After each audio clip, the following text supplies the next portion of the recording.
حلو الريوق، تاكلونه لقمة ورا لقمة بدون ما تحسون على نفسكم، لأن كمية السكريات بيه قليلة وطعمه قريب يصير على المر كلش طيب. أنصحكم تجربوه.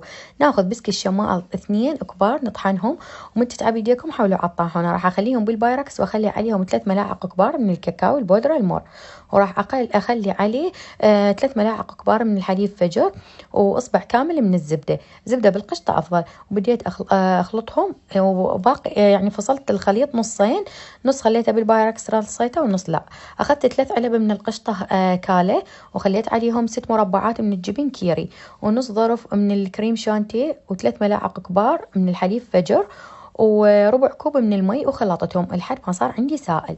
خليته فوق البسكت اللي رصيته بالبايركس، سويت طبقة ونزلت عليه من البسكت المطحون طبقة ثانية، وآخر طبقة خليتها من الصوص اللي سويته لذيذ جدا بدون أي سكر. طريقة التزيين تبقى أنتم حسب رغبتكم.